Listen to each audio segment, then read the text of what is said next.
성경에 여러 가지 축복의 말씀이 있는데 왜 그 축복을 우리들이 못 받아내리는가? 그것은 이 믿음의 단계하고 아주 밀접한 관계가 있습니다. 이 성결이라고 하는 것을 이루면, 다시 말하면 믿음의 단계를 보면 믿음의 4단계, 믿음의 5단계에 이르게 되면 성경에 있는 약속들이 다 우리의 것이 됩니다. 그리고 이제 믿음의 3단계에서 중요한 개념이 믿음의 반석이라는 개념입니다. 그래서 예수 그리스도의 터위에 확고하게 자리 잡은 신앙, 이것을 반석의 신앙이다, 그렇게 말씀을 드릴 수가 있겠습니다. 그래서 믿음의 반석 60% 정도에 올라오게 되면 아버지 말씀대로 사는 것이 힘들고 어렵지가 않습니다. 믿음의 반석에 들어가는 것이 굉장히 이제 중요하기 때문에 우리 이재록 당회장님께서는 내가 믿음의 반석에 섰는지 안 섰는지를 분별하기 위해서 체크해야 할 9가지 이 죄성에 대해서 설명을 해주셨습니다. 그래서 저도 이 시간에 이 믿음의 3단계, 내가 반석에 섰는지 안 섰는지, 다른 말로 말하면 반석에 서기 위해서 어떤 죄성을 구체적으로 버려가야 되는지 하는 것을 지금부터 설명을 해 가도록 하겠습니다. 9가지에 대해서 설명을 해 주셨습니다. 제일 첫 번째가 혈기입니다. 혈기가 뭐냐에 대해서는 아마 모르시는 분은 안 계실 줄로 압니다. 혈기라고 하는 것은 분노와 같은 악한 감정이 올라오는 것이 혈기입니다. 그래서 이 혈기를 참지 못하면 어떤 모습으로 나타나요? 욕을 한다든지 폭행을 한다든지 하는 거친 말, 거친 행동이 나오게 되는 것이 이 혈기의 마지막 열매라고 볼 수가 있겠습니다. 네, 믿음의 3단계 초기는 아까도 말씀드렸지만 행함으로는 혈기를 부리지 않지만 사실은 어떤 상황이 되면 혈기가 올라올 때가 있습니다. 그래서 이때는 그냥 다만 눌러 참는 거죠. 그래서 화평을 쫓으려고 하는 것 뿐이죠. 그러나 이제 믿음의 반석 정도 됐는데 부글부글 끓어오른다. 그건 믿음의 반석이 아니다라고 여러분들이 보시면 되겠습니다. 그러니까 믿음의 반석 정도 되면 부글부글 끓어오르는 혈기 자체가 없어야 되는 거죠. 그래서 이 혈기가 있으면, 그러니까 혈기가 있느냐 없느냐, 내가 혈기를 눌러 참고 있느냐, 부글부글 올라오느냐, 이런 자기 자신의 모습을 보고 혈기가 있는지 없는지를 체크해 볼 수 있는 것입니다. 그런데 이제 신앙생활을 오래 하시다 보면 혈기가 있음에도 불구하고 다른 사람이 봤을 때 저분은 왜 저렇게 혈기를 낼까, 그렇게 생각함에도 불구하고 이제 자기를 합리화시키고 자기가 내는 혈기를 포장해 버리는 경우가 있습니다. 예를 들면 이건 혈기가 아니야, 이건 짜증내고 화내는 것이 아니야, 상대를 내가 깨우쳐지기 위해서 지금 이렇게 하는 거야, 이렇게 말을 한다든지, 이거는 우리 주님도 성서에서 그 비둘기 팔고 돈 환전하는 사람들 내쫓았잖아, 그 의분 내신 것처럼 이것도 의분이야, 이렇게 자기를 정당화하는 모습을 볼 수가 있습니다. 그러나 이것이 정말 의분인지 아니면 깨우쳐주기 위해서 했는지 그거는 자기 자신이 가장 잘 압니다. 그리고 아버지 하나님께서 가장 잘 압니다. 그러니까 짜증 섞인 말이나 감정 섞인 말을 툭툭 던진다. 그러면 이런 모습을 가지고 있는 사람은 아직은 반석과는 거리가 멀다, 이렇게 생각을 하시면 되겠습니다.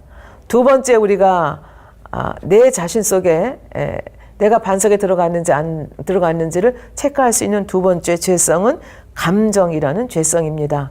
이 감정은 물론 나쁜 감정을 말씀을 드리는 거죠. 그래서 감정이라고 하는 것은 혈기보다는 좀 더 범위가 넓은 그런 개념이라고 볼 수가 있겠는데요. 마음 안에 있는 다양한 비진리가 느낌과 함께 올라오는 것이 감정이다, 이렇게 정의를 내릴 수가 있겠습니다. 그래서 이 감정이라고 하는 것이 여러 가지 육신의 일로 표현이 될 수가 있습니다. 근데 그 중에서 다 설명드릴 수는 없고 두 가지 대표적인 감정에 대해서 이 시간 설명을 드리도록 하겠습니다. 제일 첫 번째는 불편함이라는 감정입니다. 가령 누군가가 나한테 애매한 말을 했다, 아니면은 나는 별로 받을 준비가 안 돼 있는데 지적하고 책망을 했다. 그래서 내 마음이 그 지적 때문에, 그 책망 때문에 내 마음에 불편함이 생겼다. 그러면 이거는 아직도 내 마음에 감정이 있다는 얘기가 됩니다. 저 며느리가 나를 좀 잘 섬겨줬으면 좋겠는데, 저 아내가 나를 좀 섬겨줬으면 좋겠는데 내가 기대하는 것만큼 섬겨주지 않는다. 내 기대에 어긋나서 내 마음에 불편함이 있다. 며느리에 대한 불편함이 있다. 아내에 대한 불편함이 있다. 남편에 대한 불편함이 있다. 자식에 대한 불편함이 있다. 이것은 감정이 있다는 것이 되겠습니다. 성경 말씀을 기준으로 본다면 오른편 뺨을 치면 왼뺨도 내주고, 속옷을 달라 하면 겉옷도 내어주고, 오리를 가자 하면 십리를 동행하라는 것이 우리 아버지 하나님의 뜻입니다. 그런데 뭐 조금 애매한 말 들었다고 해서 뭐 당연히 받아야 할 지적, 책명 받았음에도 불구하고 그거를 불편하게 생각한다. 이런 감정이 있다는 것은 아직 반성과는 거리가 멀다. 이렇게 볼 수가 있겠습니다. 이 서운함이라는 것도 마찬가지죠. 내가 이렇게 열심히 했는데 왜 나를 인정해주지 않는가? 아니면 내가 이렇게 열이라는 일을 했는데 왜 대가는 5개밖에 안 주는가? 아니면은 애매하게 오해를 받았을 때 마음에 서운한 감정이 들면서 힘이 빠지고 낙심이 돼서 기도할 힘도 안 생기고 사명을 감당할 힘도 안 생긴다. 그러면 이거는 아직까지 이 반석과는 거리가 멀다. 이렇게 볼 수가 있겠습니다. 누가복음 17장 7절부터 10절에 보면 무익한 종에 대한 말씀이 나옵니다. 7절에 보면 너희 중에 네게 밭을 갈거나 양을 치거나 하는 종이 있어 밭에서 돌아오면 저더러 곧 와 앉아서 먹으라 할 자가 있느냐. 그 종이 하루 종일 일하고 왔죠. 근데 주인이 너 수고했다. 내가 밥 차려줄게, 밥 먹어. 이런 주인이 없다는 얘기입니다. 오히려 저더러 내 먹을 것을 예비하고 띠를 띠고 나의 먹고 마시는 동안에 수종하고 너는 그 다음에 내가 다 먹고 난 다음에 먹어라. 이렇게 하지 않겠느냐. 명한 대로 하였다고 종에게 살해하겠느냐.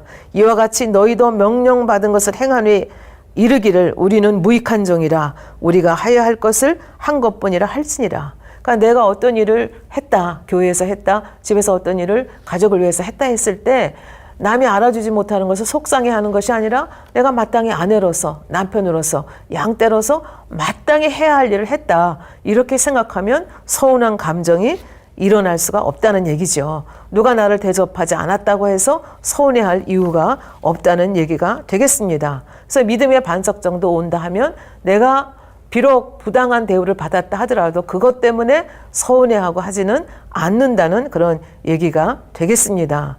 그런데 성경에 보면 이 서운함 때문에 그 불평하고 서운함 때문에 이 일을 그르치는 분들이 의외로 많다는 것을 알 수가 있습니다. 그 중에 대표적인 분이 요나라고 하는 선지자를 들 수가 있겠는데요. 요나서를 보면 아버지 하나님께서 요나 선지자에게 아수르, 그때 당시에 이스라엘과는 적국 관계에 있었던 적대국입니다. 그 수도인 니느웨에 가서 니느웨의 멸망을 선포하라 이렇게 말씀을 하십니다. 요나의 입장에서는 아버지 하나님께서 선포하라 한 그대로 니느웨가 망했으면 좋겠습니다. 왜? 이스라엘을 너무나 괴롭게 하는 적대국이었기 때문에 그렇습니다. 그런데 이 명령을 듣고 이상하게도 요나는 니느웨로 가지 않습니다. 니느웨와는 반대인 다시스로 도망을 가는 모습을 볼 수가 있습니다. 그러면 왜 니느웨로 가지 않고 다시스로 갔을까? 이런 생각을 할 수가 있겠는데요. 니느웨 그 요나 선지자는 선지자였기 때문에 니느웨에 가서 멸망을 선포했을 때 혹시라도 니느웨 백성들이 회개할까? 그래서 만약에 회개하면 아버지 하나님은 사랑과 긍휼이 많으신 분이라 용서하면 어떡하지? 저들은 망해야 되는데 용서하면 어떡하지? 그런 염려가 됐기 때문에 결국은 니느웨가 망하기를 바라는 간절한 마음이 있었기 때문에 아버지의 명령에 불순종해서 거꾸로 다시 쓸어가는 모습을 볼 수가 있습니다. 여러분들이 잘 아시지 아버지 하나님께서 불순종하는 요나를 결국은 바다에 던지시게 하고 큰 고기가 물고기 속에서 3일을 버티게 하시죠. 그래서 거기서 회개하고 다시 아버지 하나님께서 한 번의 기회를 더 주셔서 니느웨로 가서 결국은 멸망을 선언하는 장면이 나오게 됩니다. 그런데 이 요나가 걱정하던 일이 벌어졌습니다. 니느웨에 가서 사실 요나는 정성껏 선교를 안 했습니다. 성경에 자세히 읽어보면 3일길이라고 되어 있는데 하루만 다니면서 선교를 했습니다. 무슨 얘기냐? 니느웨가 망한다. 그렇게 하루만 외치고 다녔는데 이상하게도 니느웨 온 백성이 회개를 하기 시작한 겁니다. 거기다가 왕까지 신하들까지 심지어는 짐승들까지 금식을 시키면서 온 나라가 이 회개의 물결 속에 휩싸이는 것을 봅니다. 그래서 이렇게 하나님께서 멸망하기로 작정하셨지만 그럼에도 불구하고 이 백성들이 이와 같이 짐승까지 금식하면서 회개하는 것을 보고 아버지 하나님께서 이들에 대한 궁일한 마음을 여십니다. 그래서 멸망을 하기로 시키기로 했던 그 니느웨를 멸망시키지 않게 됩니다. 요나서 3장 10절에 보면 하나님이 그들의 행한 것, 곧 그 악한 길에서 돌이켜 떠난 것을 감찰하시고 뜻을 돌이키사 그들에게 내리리라 말씀하신 재앙을 내리지 아니하시리라 하시니라 이렇게 말씀하셨습니다. 그럼 이렇게 되면 웬만한 선지자 같으면 하나님 감사합니다. 저들을 저만큼 사랑하시는군요. 이러고 감사의 기도를 올려야 되는데 니느웨는 이렇게 하시는 아버지 하나님에 대해서 불편한 마음이 있었습니다. 서운한 감정이 있었습니다.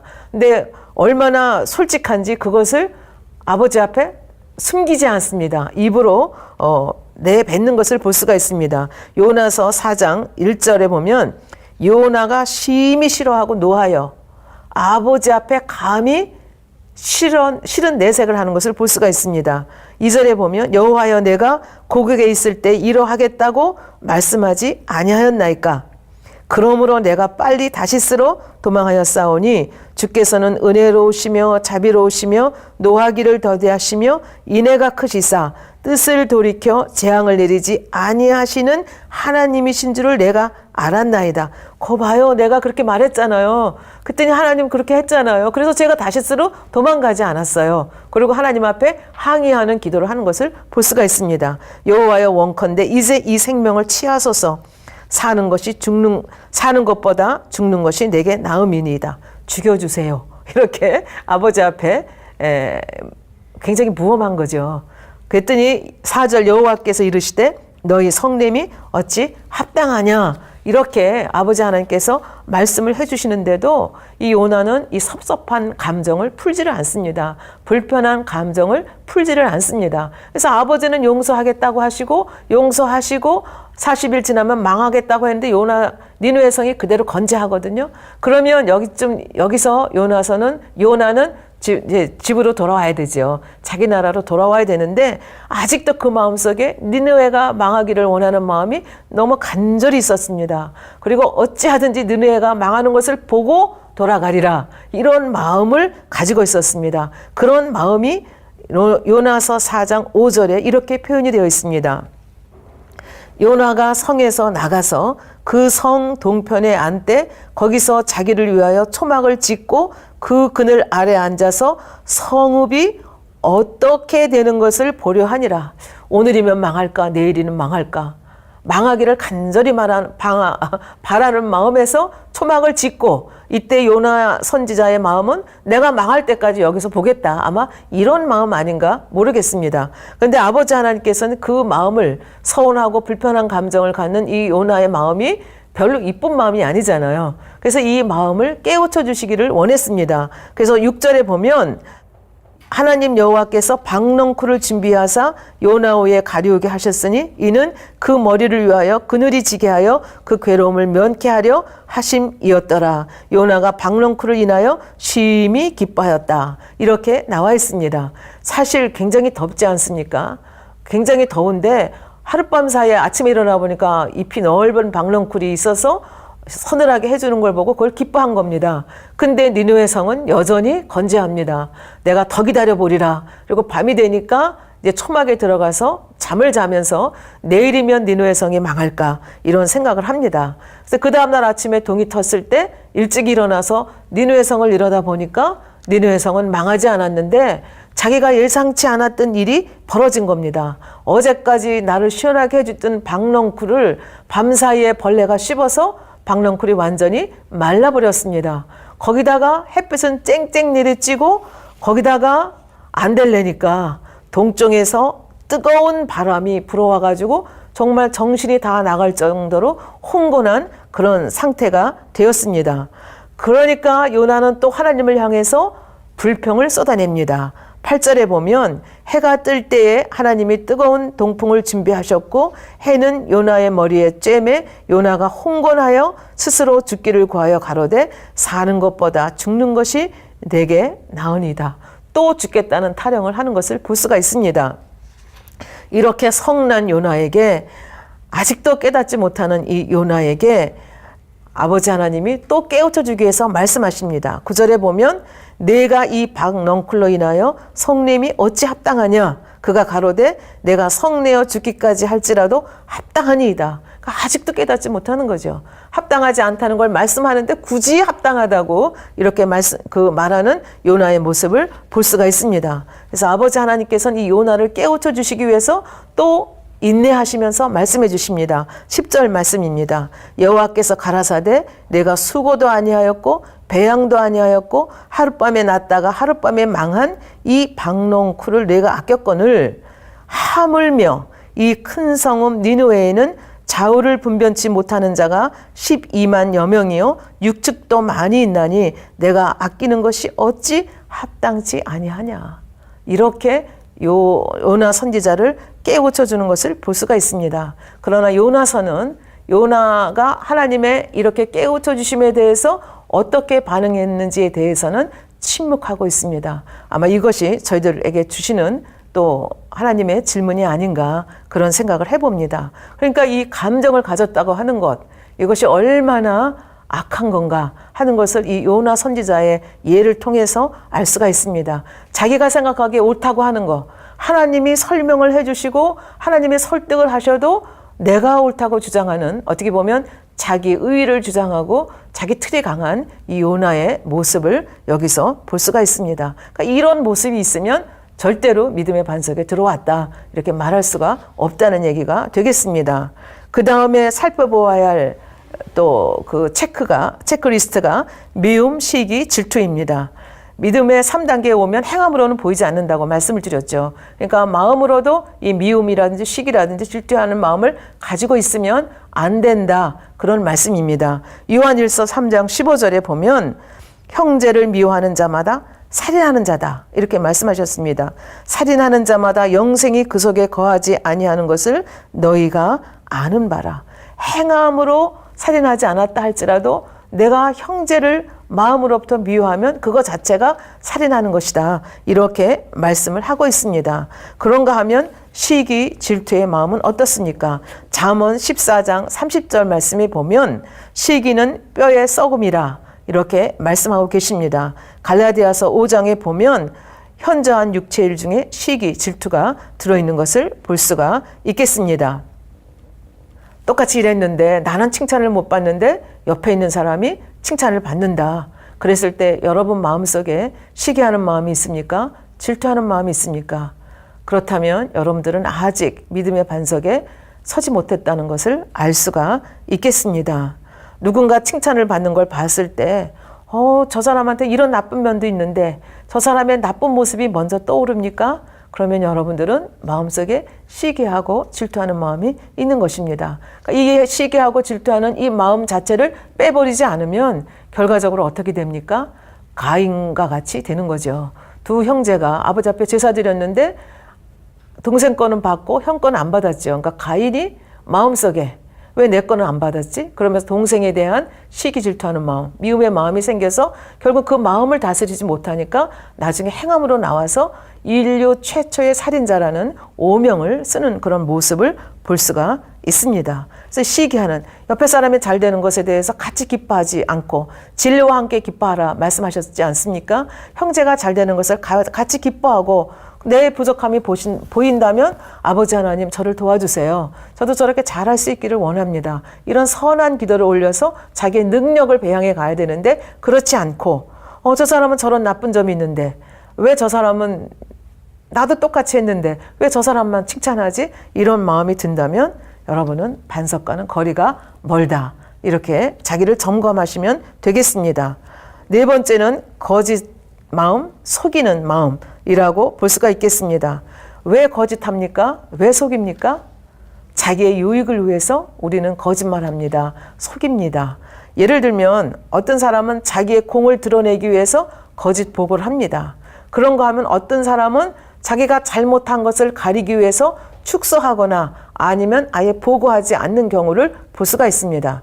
이것도 거짓이고 저것도 거짓입니다. 자, 잘못이 있다면 어떻게 해요? 그것이 아무리 사소한 것이라 할지라도 솔직하게 인정할 때 이 거짓된 마음, 속이는 마음을 버릴 수 있는 것입니다. 그러나 이것을 인정하지 아니하고 이런저런 마음으로 합리화해 가다 보면 결국은 빼내기가 어렵다는 얘기가 되겠습니다. 그래서 이 거짓 마음, 거짓하는 마음, 이 속이는 마음의 대표 주자로 우리가 생각해 볼 수 있는 것이 가룟 유다라고 볼 수가 있겠습니다.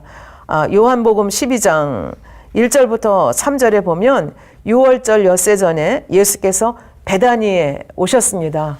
이 베다니는 죽은 지 나흘 만에 예수님께서 살렸던 나사로가 있는 곳입니다. 나사로에게는 마르다와 마리아라고 하는 두 누이가 있었습니다. 그러니까 이 3남매가 예수님과 아주 밀접한 관계를 가지면서 이 나사로를 죽음에서 그 나흘에서 냄새나는 나사로를 살려주셨는데 그 살려주신 예수님이 지금 이 베다니에 오신 것입니다. 그러니까 여기 1절, 2절, 3절에 읽어보면 거기서 예수를 위하여 잔치할 때 마르다는 이를 보고, 마르다의 성격 여러분들 아시죠? 마르다는 어떻게든지 예수님께 좋은 거 먹이려고 이런 성향이 강한 걸 볼 수가 있습니다. 마르다는 이를 보고 나사로는 그 예수님과 제자들과 앉아서 대화를 하고 있는데 갑자기 마리아가 지극히 비싼 향유 곧 순전한 나드 한 근을 가져다가 예수님의 발에 붓고 자기 머리털로 그 발을 씻겼다.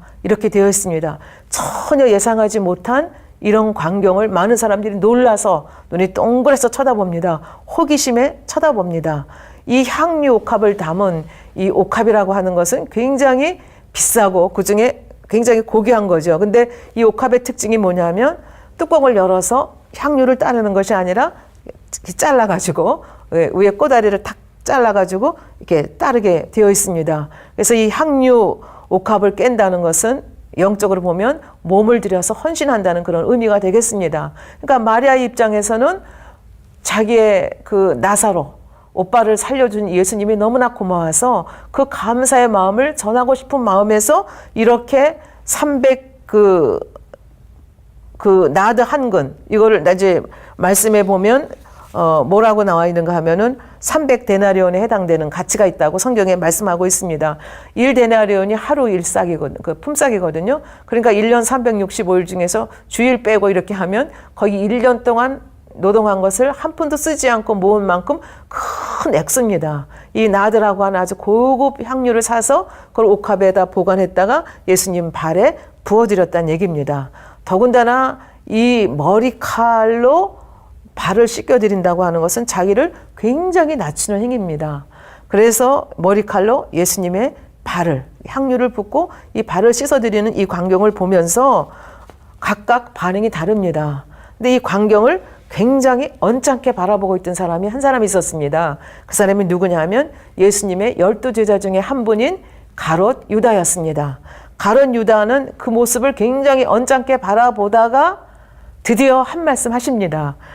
요한복음 12장 4절에 보면 제자 중 하나로서 예수를 잡아줄, 앞으로 예수를 팔 사람이거든요. 유다가 말하되 5절 이 향유를 어찌하여 300데나리온에 팔아 가난한 자들에게 주지 아니하였느냐 하니, 이 말씀만 들으면 굉장히 일리가 있는 말씀 같지 않습니까? 한번 부어서 그냥 낭비하는 것보다는 그 돈 가지고 구제하는 것이 낫지 않습니까? 이런 얘기입니다. 이렇게 말함은 가난한 자들을 생각함이 아니요 저는 도적이라.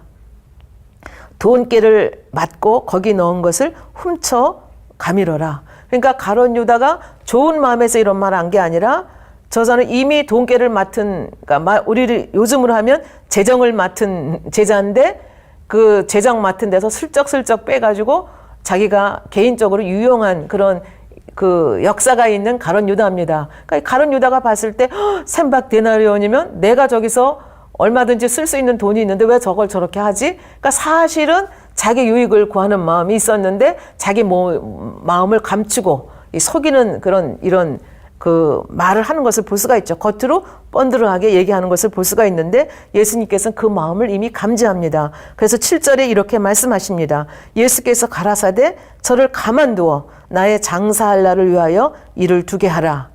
가난한 자들은 항상 너희와 함께 있거니와 나는 항상 있지 아니하리라 하시니라. 사실 마리아가 예수님의 장례를 준비하기 위해서 향유 부은 것이 아닙니다. 굉장히 감사해서 감사의 마음을 표현한 것뿐입니다. 그러나 이렇게 주관하시게 하신 분은 누구겠습니까? 하나님 아버지시죠. 예수님께서 며칠 후에 십자가에 못 박혀 돌아가시게 되거든요. 그러니까 그것을 이미 아신 아버지 하나님께서는 이렇게 마리아의 마음을 주관해서 장례를 예비케 하시고 예수님은 그것을 아시기 때문에 이렇게 말씀하는 것을 볼 수가 있습니다. 그래서 이 마리아의 행위를 굉장히 귀하게 여기셨습니다. 그래서 마가복음 14장 8절에 보면 저가 힘을 다하여 내 몸에 향유를 부어 내 장사를 미리 준비했다. 이렇게 말씀하시고 있고요. 마가복음 14장 9절에 보면 온 천하에 어디서든지 복음이 전파되는 곳에는 이 여자의 행한 일도 말하여 저를 기념하라 해서 굉장히 복된 여인으로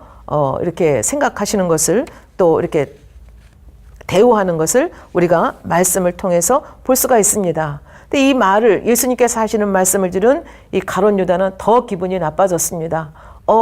예수님께서 마리아 편을 드네? 그러면서 무시당한 것 같습니다. 감정이 났습니다. 분이 났습니다. 자존심이 상했습니다. 그러면서 이제 유다는 안 되겠다. 그러면서 예수님을 팔 마음을 더 굳히게 되는 장면이 여기서 나오는 것을 볼 수가 있습니다. 성경에 보면 예수님께서 가룟 유다를 보시고 하시는 말씀이 마태복음 26장 24절에 보면 차라리 태어나지 않았으면 좋았겠다 이렇게 말씀을 하고 계십니다.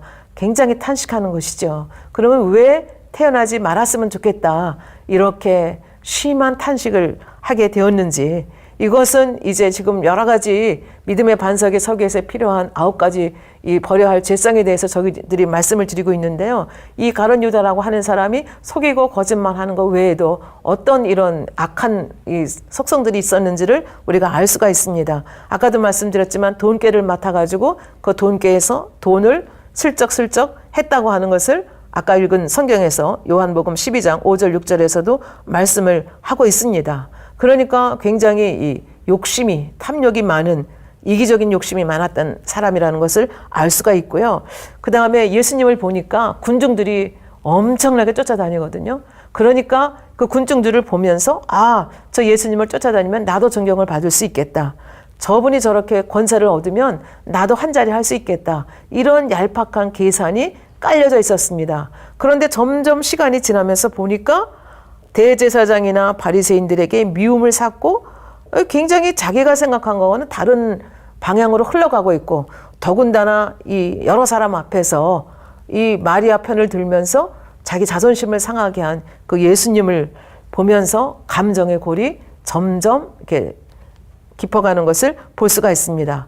그리고 이제 이때 더 결심을 굳히게 되죠. 그래서 결과적으로 예수님의 그 습관을 잘 알고 있던 유다는 그 군대를 이끌고 그 군인들을 이끌고 겟세마네 동산으로 인도해서 결국은 예수님의 입에 그 예수님의 얼굴에 키스함으로 이제 이분이 예수님이라는 걸 가르쳐 주면서 잡혀가게 하는 것을 볼 수가 있습니다. 근데 이렇게 거짓말하고 속이고 또 욕심, 탐심이 있는 이 사람의 말로가 어떠했는가? 성경에서는 굉장히 비참하게 죽었다고 표현을 하고 있습니다.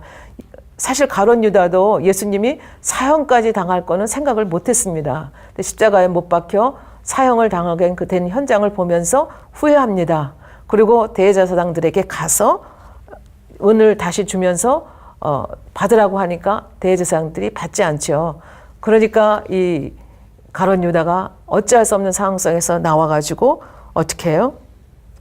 마태복음 27장 5절에 보면 유다가 은을 성소에 던져놓고 물러가서 스스로 목매어 죽었다. 이렇게 되어 있습니다. 근데 사도행전 1장 18절에 보면 또 이렇게 기록을 하고 있습니다. 이 사람이 불의의 싹스로 밭을 사고 그러니까 성소에 집어넣은 은 30양을 대제사장들이 이 더러운 돈, 피 묻은 돈이기 때문에 안 된다. 그래가지고 그 돈을 가지고 그 나그네 묘지를 사게 됩니다. 그래서 그 토지를 피밭이라고 얘기를 하게 되거든요. 그래서 여기 그 소리입니다. 이 사람이 불의의 싹스로 밭을 사고 후에 몸이 곤두박질하여, 몸이 곤두박질했다고 하는 것은 거꾸로 떨어졌다는 얘기입니다. 그러니까 목매달아서 죽었는데 그게 어떻게 끊어져 가지고 거꾸로 떨어져 죽으면서 무슨 일이 벌어졌는가 하면 배가 터져 창자가 다 흘러나온지라. 그러니까 죽는 것도 굉장히 비참하게 죽은 이 모습을 볼 수가 있습니다. 거짓말하고 속이고, 더군다나 하나님의 돈을 이렇게 거짓말하고 속이고, 구원 자체가 이게 불가능한 이런 행위를 보이는 것을 볼 수가 있습니다. 거기다가 하나님의 아들인 예수님, 그렇게 기사와 표적을 많이 행하고 권능을 행하시는 그 예수님을 팔았으니 얼마나 그 죄가 심각하겠습니까? 그래서 이 속인다고 하는 것, 이것이 어떤 것인가 하는 것을 이 가룟 유다의 삶을 통해서 우리에게 경고해주고 있다고 볼 수가 있겠습니다. 그다음에 5번째 체크해야 될 것이 판단하는 것입니다.